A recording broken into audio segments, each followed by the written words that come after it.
This song was just made when you're driving down the highway, you know, it's a long journey, just to put your mind at ease, sort of. A road song. It's about being away from people that you miss and love and wanting to get back home to them and just being alone and lonely. I know a lot of people feel that way a lot of the time when they're on the road. Just kind of the whole journey of writing the album, it's kind of, you know, a finishing point, just a kind of relaxing into the madness that's going to be the album. We've always had our slower, more ballad songs, like Seize the Day or I Won't See You Tonight. And I think we really captured a lot of cool things and tried a lot of new things with that song. And I think you're probably going to hate it. So fuck you. Just kidding. I tell you, I love all these guys, man. I tell you, they're great. The Jimmy, he gets a couple drinks in him, he touches me, you know, places. I mean, come on, man. He's a wild guy. And the Johnny, shit, man. The guy fucking farts worse than my fucking... It's like sulfur. Shit. It's sulfur. You want to tell us a little about what you did on the record exactly, besides write, produce, conduct?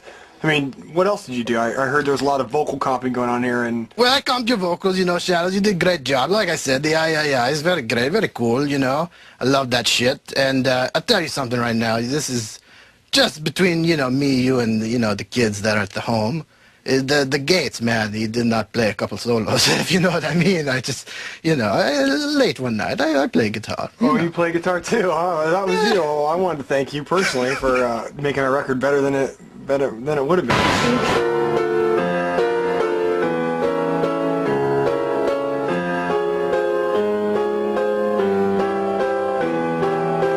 We were a little bit subdued during our writing process with the whole city life. The Rev found out for himself. He kind of went AWOL for a little bit to lock himself up and write. Not right! I did the same, you know, I just had to clear my head, and so I kind of disappeared for a while and just wrote on my own. And it kind of hit Matt a little bit after it hit us that he needed to get away from all the noise and create some noise of our own. So he came up with the idea of heading up to a cabin in Big Bear.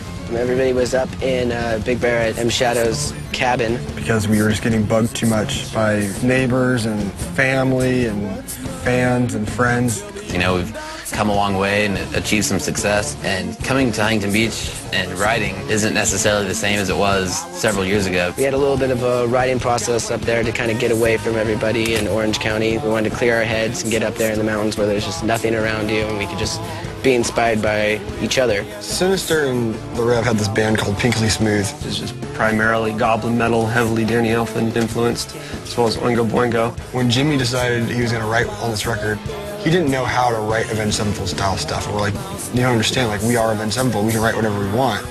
So the person he came to us with was Afterlife. We're like, Afterlife's a great song, but make something crazier. Try to write outside the box, like Pinkly Smooth stuff. And one night, the Rev started playing this piano line that had been in his head and he had been working on at home. He's like, okay, just give me a keyboard. And so I had set the keyboard, the little motif rack, and he's like, just press record. And so he started playing this thing with one finger and adding another finger. So he plays like one note at a time. Plays the song for 8 minutes all the way through with one hand. And he's like, okay, now start me over again and give me a left hand. So then he does the left hand, just just like these little chords, right? So then he's like, okay, now record me on the drums. Press record on the drums, and he just plays this crazy beat over this piano, right? And it's just going crazy, and we're just like, okay. And then adding some bass notes, and all of a sudden we have piano and drums. With a little bit of melody in the chorus, and that was it. So we have 8 minutes of just like piano, one left hand, one right hand, nothing spectacular. We didn't know what we were getting there. Then he's okay, takes the mic, and he's like, now give me a track on the microphone. So we give him a track on the microphone, and he's just whispering these melodies. And it just sounds like this 8-minute, 50-second collage of different ridiculous stuff.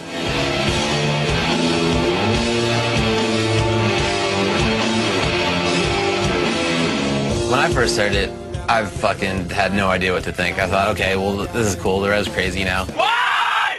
Whatever, we got other good songs that are going to be on the album. Matt just heard this piano and the melody that Jimmy was singing, flipped out. It was like #1 on Matt's list to make sure this thing happens. I just didn't get it. No one really wanted to work on it because it's this big ordeal to work on. Even at one point, Jimmy came to me, he's like, we shouldn't even record Big Bear, I don't even want to record it. When we went to record it for real, and I was like, dude, gotta record Big Bear, dude. If not for any other reason, but I want to listen to it. Matt wasn't having it. He was adamant that we needed to let Jimmy just do what he was going to do, and we all just needed to work together. Yeah, turn up one of the tracks. Yeah. It was really very different from anything we've done. Jimmy, who's a mastermind, was thinking at 1,000 miles a second about these cool melodies and the storyline and writing lyrics for this thing. Must have stabbed her 50 fucking times, it's such a cool line, when he sings it. The Rev got these lyrics that were kind of twisted and funny at the same time.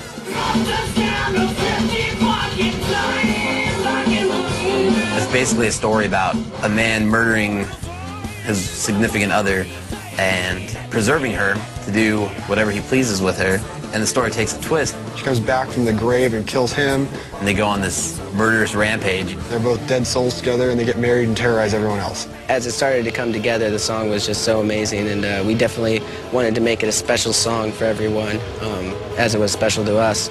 Totally inspired by all the crazy shit that we listen to, all of us, ranging from bands like Mr. Bungle and The Residents. That's another one of those magical things that as it just progressed in the studio, such as the string arrangements, the orchestral arrangements brought to you by many members of Oingo Boingo.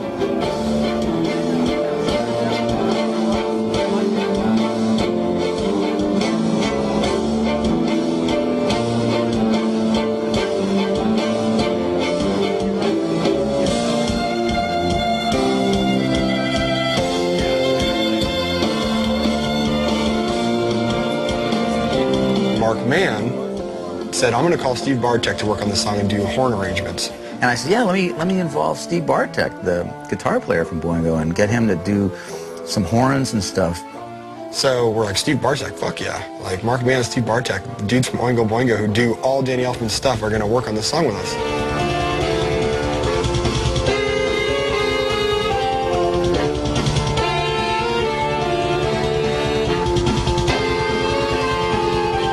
Bringing in guest musicians is always a great thing. So we went into Capitol Records building in Hollywood. We put some great brass on and strings on.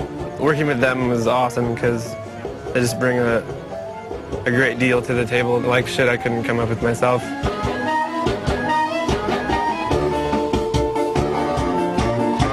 We have brass and woodwinds, and we've never had that on a record before. Trumpets, trombones, saxophones, and clarinets. We had a full brass choir, orchestra. It's just an epic piece of just great musical material and proportions. You have the live players, and they hear it, and it's like oompa, oompa, oompa, and it's like this great sounding brass and these big chorales. They were just grinning ear to ear and loving the sound of it.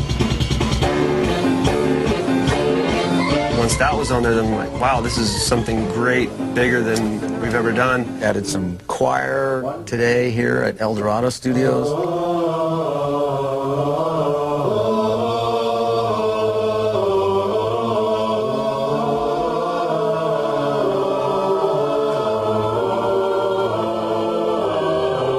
Yesterday was the day that we really got to put all the fun stuff, the laughing and the yelling. And the whole band came together. We had Zach doing the wedding ceremony. Of your eternal life. Take this band and death for the rest of your life. You know, the deep vocals, I'm the minister. And then we started laying down vocals, and the lyrics have this ridiculous, crazy content to them. Okay, kids, let's roll it. I sang the main vocal. Before the story begins, is it such a sin for me to keep what's mine until the end of time? Jimmy singing the narrator part.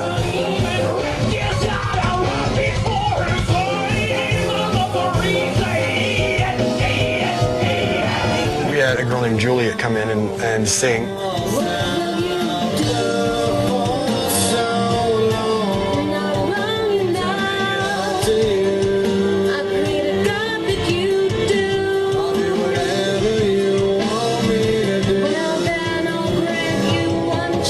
She was amazing. She just played the part perfectly.